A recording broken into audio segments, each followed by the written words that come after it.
common qualities was defiant individuality, unquote, and, quote, grandiosity.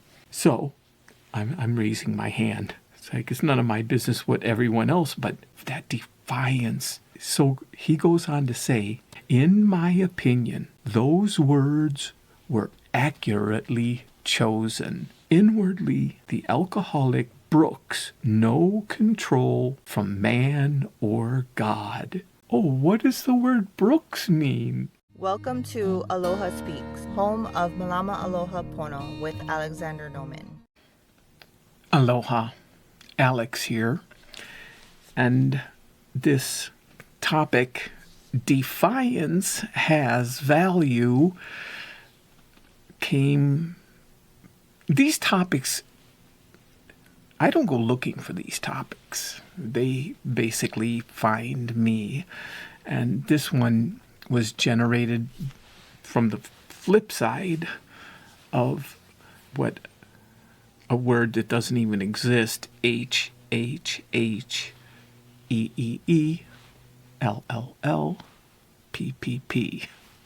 Help.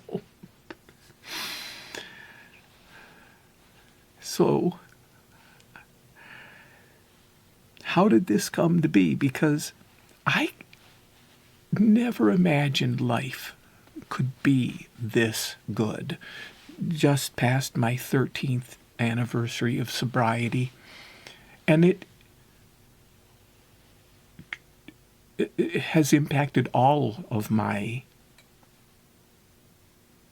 addiction expressions, all of them. And defiance is a common thread that is behind it. I have an equal sign that there's an enjoyment of controversy, and I'm wanting to avoid controversy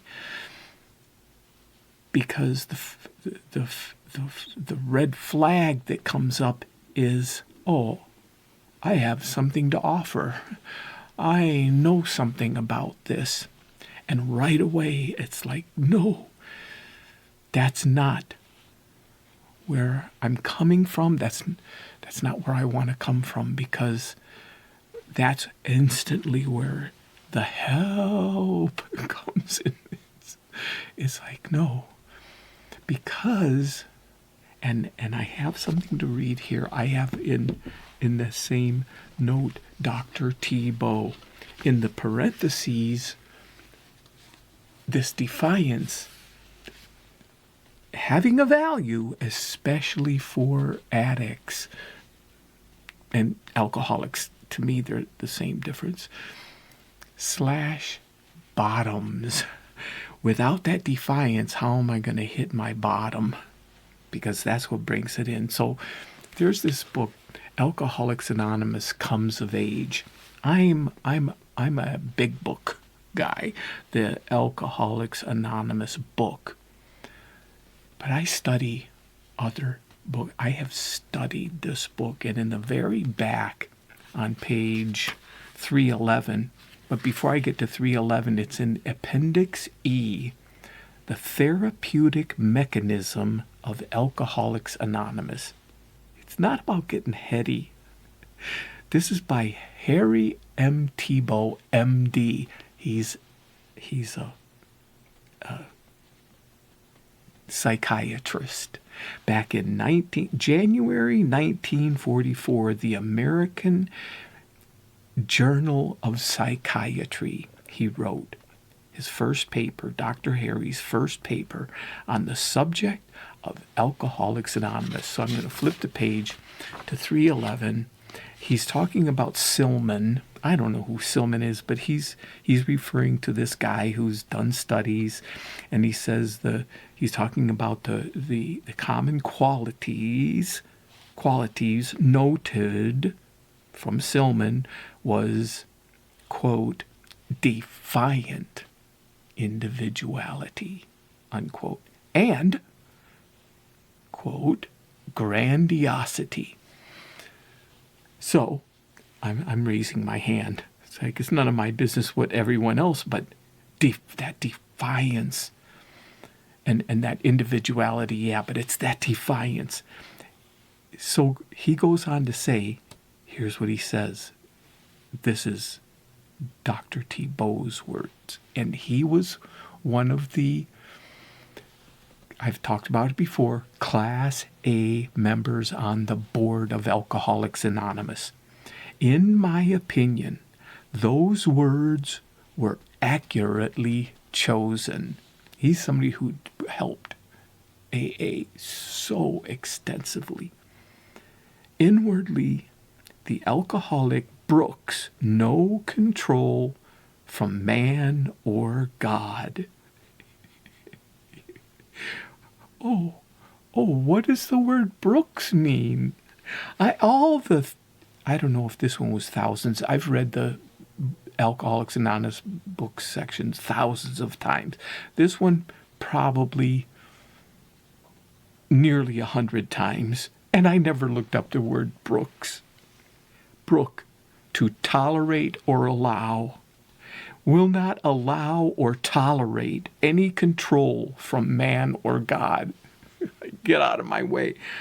And I'm going to dotted line this to the Alcoholics Anonymous book, because this is my issue.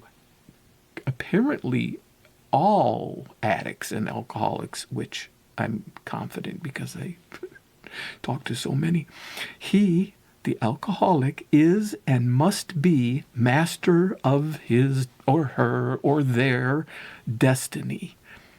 He, she, they will fight to the end, to preserve that position. This is the dilemma.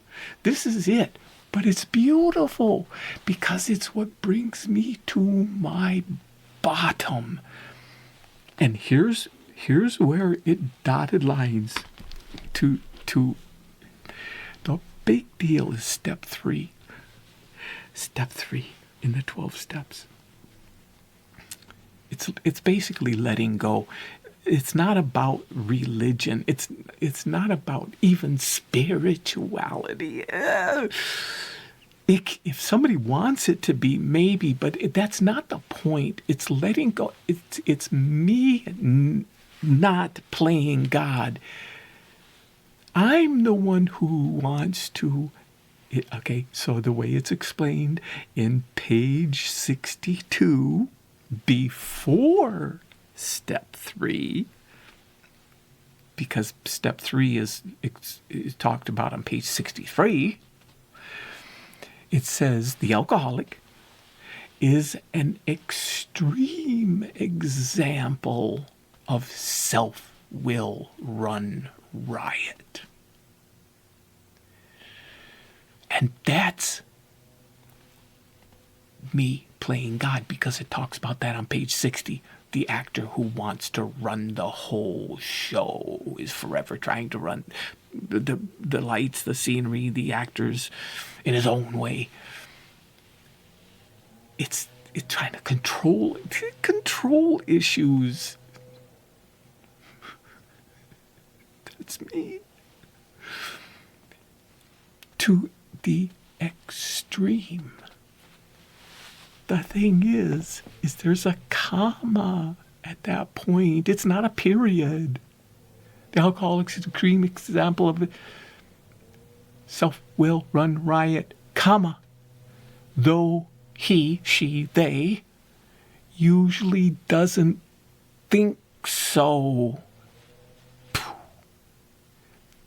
Now, that's denial.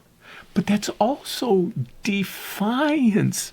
It's that denial, and it's also defiance. No, not me. I'm not trying to control. I'm not. I'm sitting here laughing. It's not funny. It's what brings me to my bottom. Sometimes over and over and over again, until it gets to that point of, now some people, they ask for help. what's called a high bottom. For me, it was that pitiful, incomprehensible demoralization that is talked about that I had to get to go, oh. The beauty for me, and I'm only talking for myself, is the day after tomorrow, I have a meeting with my sponsor. He's got 35 years. I only have 13 years. I constantly have to be in that position of help. I have to, because the defiance doesn't let up. It's there. It's wanting to pull me to it every single day. And it raises that red flag, and I get to notice it and say, that doesn't work. That never did work. It's not going to work. And it automatically these days, because it's practiced and practiced and practiced, says, no, not this time. It means take a beat, take a breath, beg, that place of a beggar, not the teacher, the student. The value of defiance is that it has saved my life. Until next time, aloha.